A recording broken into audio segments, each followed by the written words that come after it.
just be one of the gentlemen in the majority black that can be reached out to and brought back into this fold. And now that Koga is no the Koga, the instigator of the entire thing, has been elected by the people of Bima County to be to be their senator.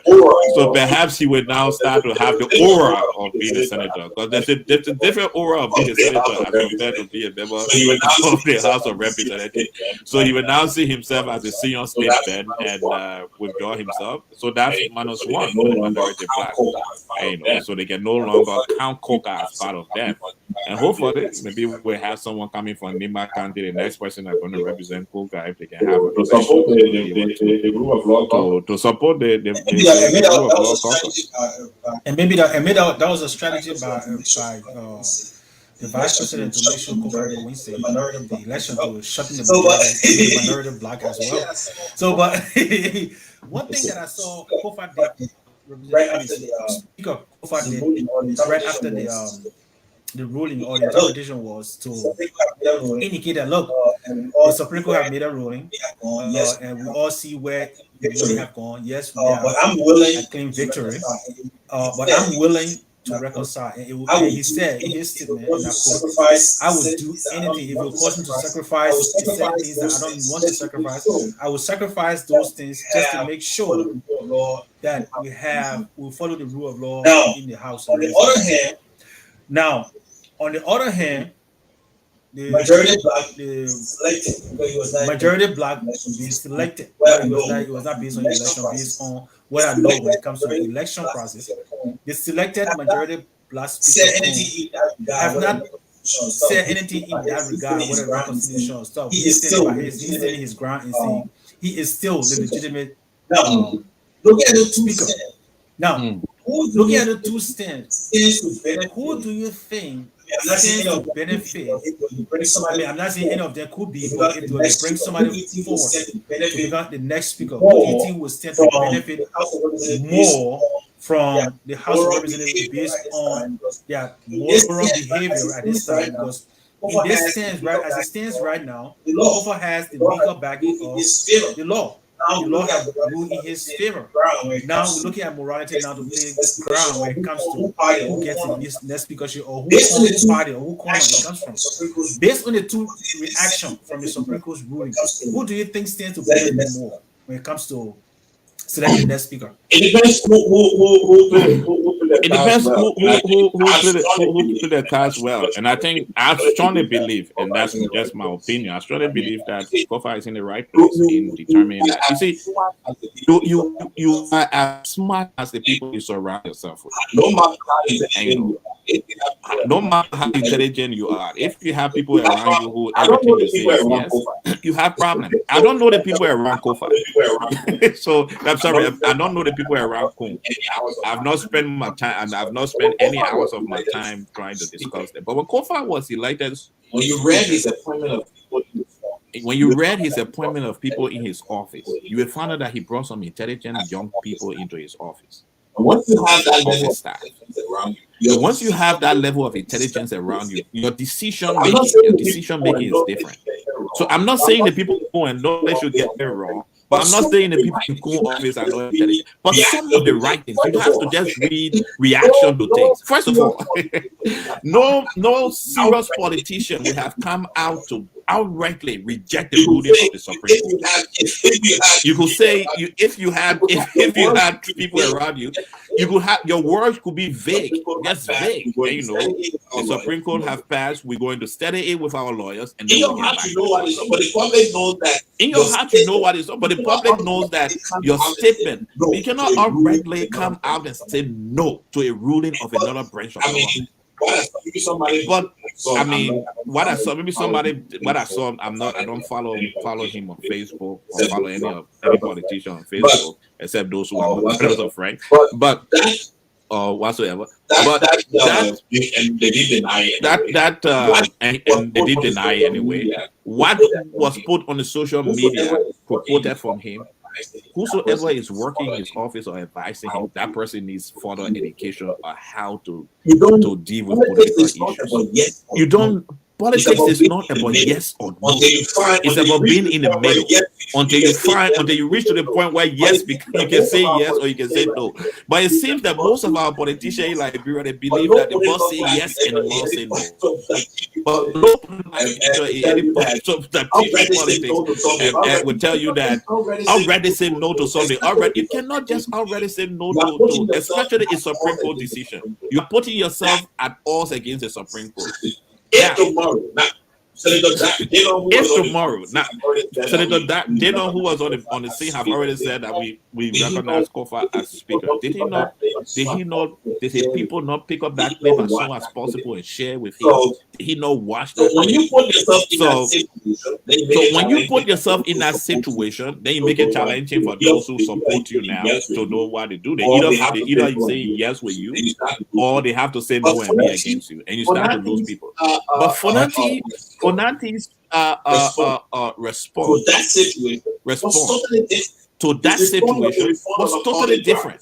His response was a response of an olive ground. His response of his statement, saying that, look, the Supreme Court have passed this ruling, and now that the Supreme Court has passed this ruling, I'm going to respect this ruling, but I'm reaching out. He didn't say I got it. He said I'm going to reach out to the deputy speaker. So first of all, he recognized that this gentleman, in as much as the CDC seems to hit his guts right now, he recognized that Thomas Fala was the deputy speaker. And then I will also reach out to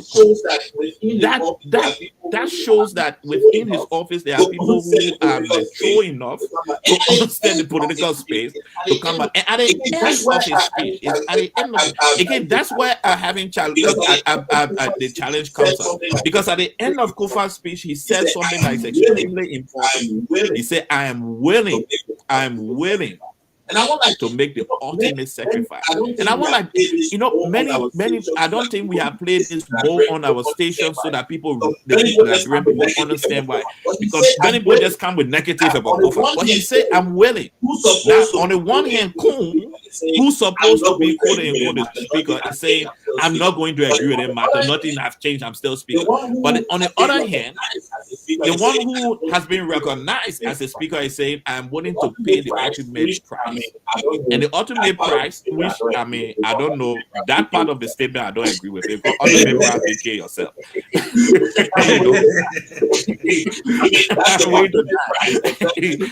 That's the ultimate price, except there's a new interpretation of what ultimate price is. The ultimate price is I'm willing to die. But maybe I'm interpreting the politically means that I'm willing to be removed as the speaker, so that there will be peace. That's the moral thing. That's the moral issue that many of us are raising. That there's no way, in my opinion, that Konati Kofa can continue to be speaker in Nigeria after this saga. At the end of this saga, he's going to resign, and someone is going to be speaker, and that person. So that person, if you are listening to me, you're one of the 73. You are not Kun and you are not Konati Kofa. You that are listening to me, you that are hearing my voice, you have the opportunity to be the next speaker. So if I were you that is listening to me right now, to make that decision of the rule of law, to make sure that we bring this issue to an end, because you have a very strong possibility. Yesterday you did not, but today you have a strong possibility to be the next speaker of the Republic. So let me take this time to acknowledge. Those who are viewing us. I want to say Steven Sla. I hope I'm pronouncing it. Is that SL Sla? Steven Sla. Joining us. Vani Sharif. Steven Sla. Thank you for joining us. Vani Sharif. Yes, Abraham Genesis. I want to say thank you guys for joining us, and I really appreciate you joining us. Please share with your friends and let us educate ourselves. And we are not, some of us are not the experts on these issues. We're just giving our opinions here to make sure that we understand from the layman's. Like I said, I'm not a political science major. I'm just learning from the street. I'm learning from the newspaper, and we argue, and that's how far I go. So thank you for joining us. For those that are listening on Nigeria, we want to say thank you for your support. So, Dr. George, I want to look at, and we already know, and I just want to post it. We Nigerians, mostly Christian or study the Bible. I want to just put this out there and see how the Liberian people can understand this. And we all have heard, if not all, but most of us have heard of the story in Sunday school about the wise King Solomon who had a situation.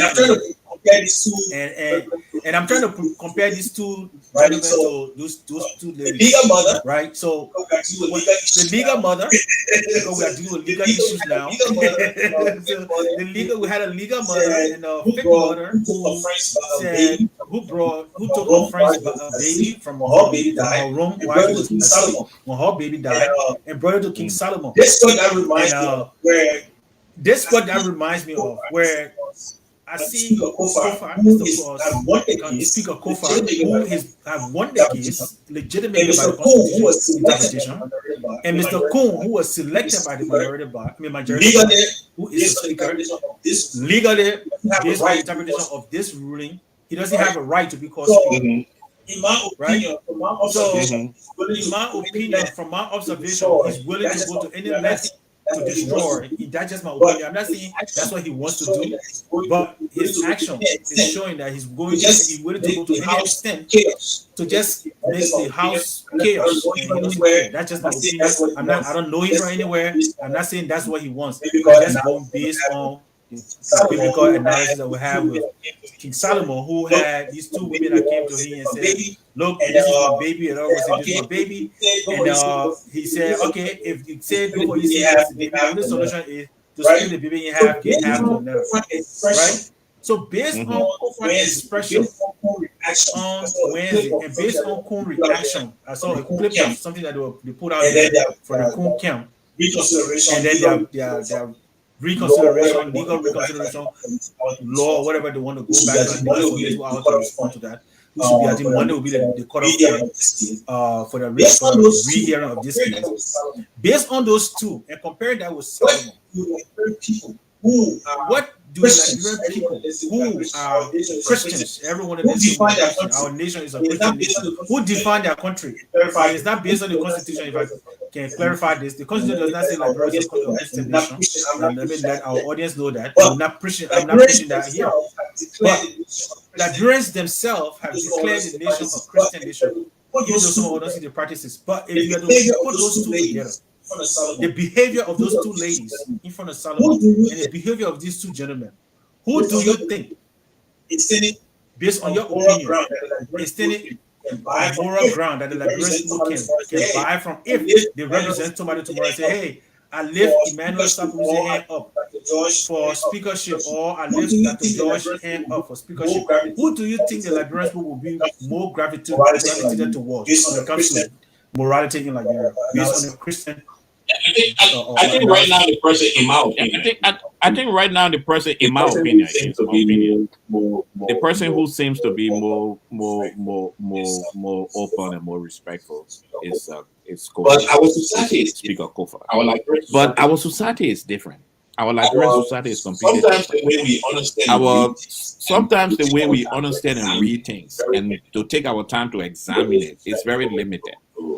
No disrespect to my fellow Liberians, but sometimes we don't have and sometimes we don't have the ability to persevere. We don't like things that will take a lot of our time. So some of the negativity that is coming out from Kofa is that Liberians are getting weary, they're getting tired, and things have to be dragged out in court. While the man can just resign and lead the whole thing. Yeah, our whole society is about leading the whole thing. But there are some things you have to struggle with. Some of you now are experiencing some level of freedom because some of us and those before us have to sacrifice. Abba Paul had to be put in prison all the time. Abba Paul used to walk in Monrovia with a mat because he knew that he would say the right thing, which would be interpreted as wrong, and he was placing. There are many shoulders. Many Liberians who have sacrificed. 250,000 of us died during the Civil War because we wanted to follow the rules of law. We did not go to war because we didn't like each other. We went to war because we had a government who did not respect law. In 1985, we voted, and this government decided that the person who we voted to be president should not be our president. The person who we did not vote to be president decided to be our president. And after that, we had a coup of November 12 coup. November 12 coup was against that, and then sons were killed. When those sons were killed, it was shown that the leader of that team was Thomas Kuwangba and the late Prince Johnson. And because of the ethnic background, ethnic cleansing started in Liberia, where one group said, okay, since these people came from their place, we start this thing. And it was that ethnic cleansing that caused the civil war we have today. And along this whole path, Mr. Sapolosia, we have been standing up for what was right. We went to war for 10, 15, whatsoever years we spent killing ourselves because we wanted to stand on the path of what was right. And that is why for that, this time we're all guns, with all bullets. But with words and our code system, Mr. Funati Kofa was standing up to say, please interpret this thing for me. Tell me whether I'm wrong. Now that the code have come out to say he's right, then William Rempo will get involved in man. Why the man can't lead it now? No, he can't leave it now. He cannot leave it now until we realize that there's something fundamental that have changed within our country.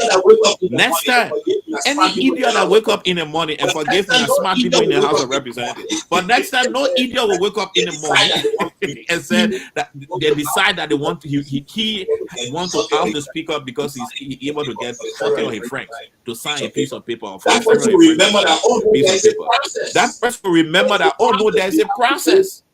There is a process. We have to go into chamber, ask for due process. At the end of the due process, we can remove the speaker. The next time if somebody wakes up in the morning, whether on the left side of his bed, the right side of his bed, or in the middle of his bed, or whatsoever he wakes up on the morning, and it comes in his brain, in his negative imagination, that I want to change the speaker of the house, he will think twice about it. And we should remind ourselves. I don't know. It is only under the regime of President George Weah. Say anything you want to say about President George Weah. It was only under his regime that we did not decide to remove the speaker. Under the two terms of Madam Salif, in the first term we removed Speaker Evan Bevan Snow. In the second term we removed Speaker the General Speaker Tyler. Now the Unity Party there is something about the Unity Party that seems to always be going after speakers. I don't know what problem they have with speakers, right? Now we have a regime of the Unity Party, they're running behind the speaker. They're running behind Speaker. If I'm not mistaken, I think the first speaker was from the party, right? Or was he from the National Patriotic Party at the time, or you're from the Unity Party? The MPP, I think he was independent, or he was on the MPP, was leaning towards the MPP side. And that's why after him, I think one of the political things they went after him was because of his stance with Taiwan and other things. I think he was in the Gambia and made some kind of statement. I may be wrong, but Snow is there around. Talk about it if we have an opportunity. But I think it was a stand against, because Taylor's stand was that he recognized Taiwan, and I think there was some statement that it was not comfortable. The Chinese government did not feel comfortable and wanted him out. I may be wrong, President. I think I may be wrong, but that's a concept. But we have removed two speakers under the Unity Party regime. Now the Unity Party have come out. They want to remove another speaker. So next time when there's another Unity Party government, because I don't think we'll vote for them again for the next 20 years, because they seem not to know how to rule countries. But if we have. But if we have another situation like this, that person who wakes up on his bed with a depression of anxiety will just not think that he can come up and remove it. His speaker. He will think about it before he remove it. Especially if he's a member of the Unity Party, because they seems to have this knocking against speakers. I don't know what the problem is. They seem to have this situation. Like they don't like speakers, and the one who is Kung, who he forget that his party don't like speakers, because we're in the next 6 months they'll start coming after him. So Dr. Joy, as we go, well, we got about 10-15 minutes for this discussion, but I wanted to also look at another part of a group of people in Liberia who may not be among the three branches of government, but they play a significant aspect or a significant part in our country. That is our traditional leaders and our religious groups. Where do you see these people when it comes to conflict in our country? I remember back in the days. Let me tell us back in the days, because honestly, post-war Liberia, I don't respect religious people in Liberia, and they can have their quarrel with me, but I don't respect the current religious leaders in Liberia. I don't respect the current traditional leaders in Liberia. The reason I say this is if you go back in the days, when we talk about religious leaders in Liberia, they spoke against the ills in society. We can talk about Bishop Mawia. We can talk about the late Bishop Mawia, Michael Francis, or what's the mother? It was right down Bourgeois Island. Mother Dukley. Those were Mother Dukley was put in jail many times, and as she went in, when she came out, she still spoke against the ills in society. Today, our religious group that we have are only putting money in their pockets. They don't care what's happening to the people who they're supposed to be preaching to about the love of God. And then we come to our traditional people. Back in the days, we were talking about Jaralong from Babylon. We're talking about Taylor. Back in the days, those people stood up for their people, for their traditional people. Today we got Zanga looking for cell phone that he can get, working a jeep he can ride. And that is why I personally, I don't respect those group of people. How do we rely on this group of people who's supposed to be the outsider in government that represent the people? They're supposed to have permanent voices to represent the people. What part have they played in your mind, in your opinion? What significant part has they played in this whole crisis, as you can see from your observation? I will borrow this from Senator Snow. This is not my own where I'm borrowing it from. When you have a situation where the Unity Party, the current government have decided that all the religious leaders will be chairman of board, or deputy chairman of board. During the time of Bishop Michael Francis or Bishop Mawia, or what his name, the one that was in the Episcopal Church, those who spoke out against the ills in the society, they were not men that were looking for earthly pleasures. They were men who were satisfied with themselves. They were not looking for opportunity to be appointed on a board and getting $10,000 every time the board sits.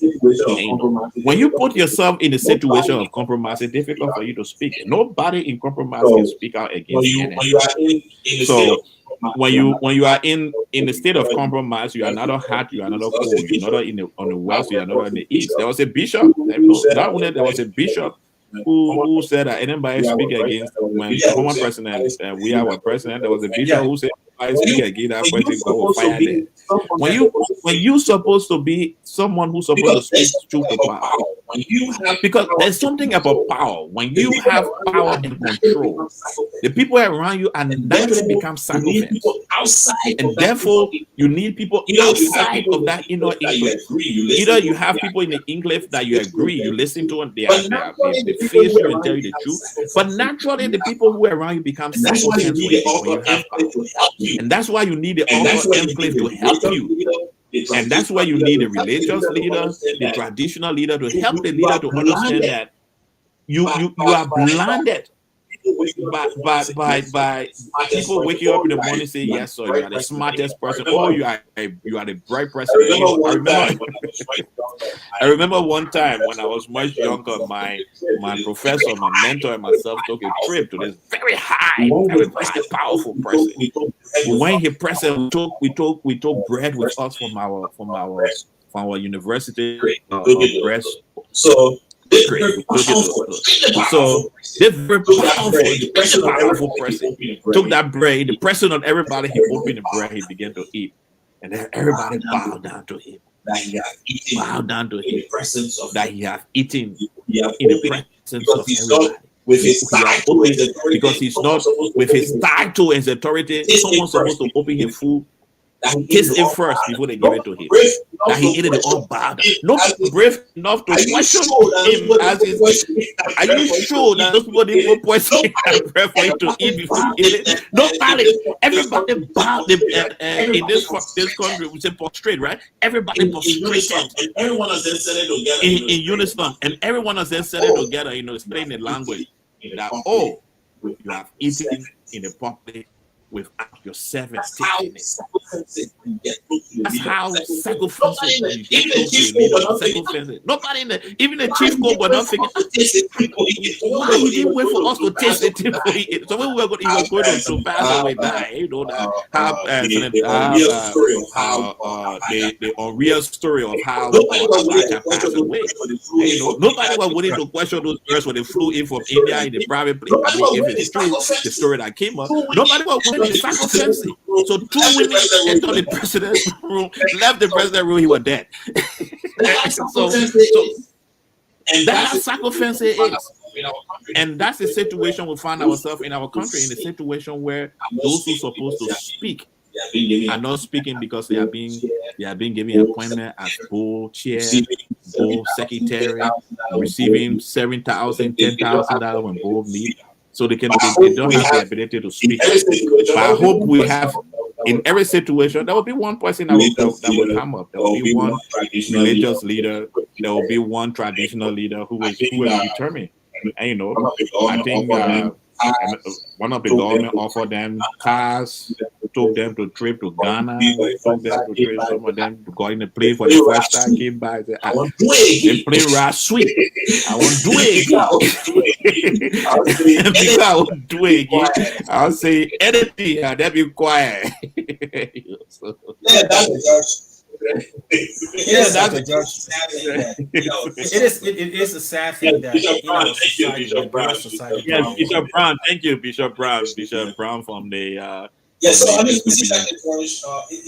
So I mean, you see Dr. George. There's a trend going on in Africa. It is a serious one that is going where some Africans think we need to stand up for ourselves, and some, like you read right before coming, you said somebody posted that Africans cannot rule themselves, right? And those that stand up and start doing better in their countries are being targeted by their own citizens. Now, our country, Liberia, is supposed to be the oldest independent country on the continent. But most of the time, we're not setting the examples. I know we're not as big as some other economies are, but what we do, some of the records we set are not the best that people can copy or people that can model to show or to shine, to make Africa shine. When do you think the next generation, how do the next generation prepare to meet the challenges that is forthcoming? Now, and this is just a big if what this guy Traore is doing in Burkina Faso, if it works for the next 10, 20 years, if it lasts in the next 15, 20 years, it's going to be a precedent that the Burkina Bees will not go back to. Because once you raise up a generation believing in certain things, it's difficult for them to go back to where they used to be, right? Because you shut down, according to him, colonial imperialism, and you shut it down in his country. If that lasts for the next 10 to 20 years, that's a generation that will grow up not knowing the positive impact that they will claim that they have, that is the colonial powers that they have on those countries. They will see Africa from a different self-sufficient way. How can our Liberian generation, because the war set us back, how can this generation rely on those who experience Liberia, that used to have electricity, flow water and stuff like that? Things were good. They pay 10 cents, 25 cents for food. We're not going to go back to that level. But how can the next generation learn from, or what can we do? Let me put it this way. What can we do as those who experience that? To start educating these young people to stand up and make Liberia be a country that can show the world, not just Africa, but the world, that will give you a nation that was powerful, a nation that participated in the revolution of the 1960s, 1959, 1960s, of the independence of African nations across the continent. How can this generation have that brave mind, and have that intelligence, have that? I don't even know what actually to use, but what can they learn from us? to demonstrate those things that our forefathers, the Kwame Nkrumah, the William V.S. Tubman, the William R. Tobo, and those Shaka Stevie from Sierra Leone, Sheku Toure, the Thomas Sankara that was killed in the 80s. What can we leave for them to learn from that they can start to say, you know what, let us think like Abraham Traore. The unfortunate thing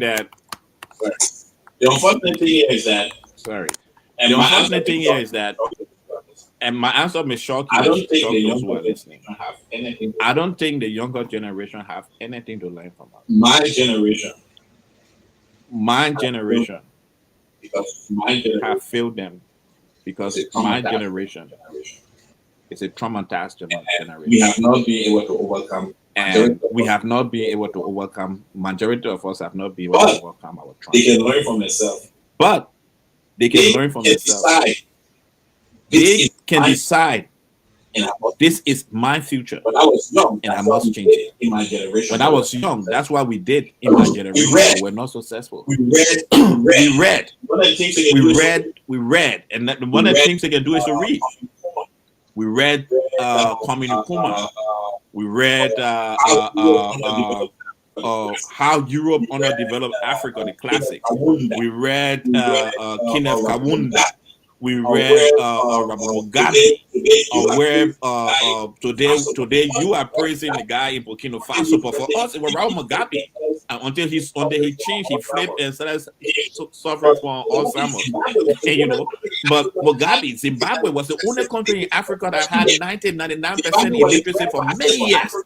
Zimbabwe was the bread basket for Africa for many years. Zimbabwe was the bread, 99% literacy and the bread basket for our country. Those were the people we used to raise.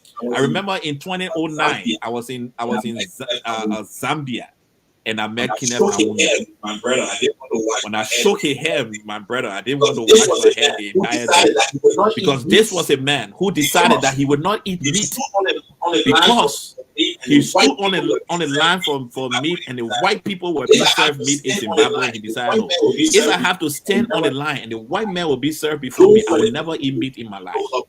Those were the people who we look up to my generation. Unfortunately, they were the traumatized generation. Everything we tried, it did not succeed, right? We tried changing 1979, the Rest Riot, bringing in multi-democracy, removing the American Liberian, bringing in Native Liberian. The Native Liberian came in, he killed us both, and we killed us. The American Liberian killed us, right?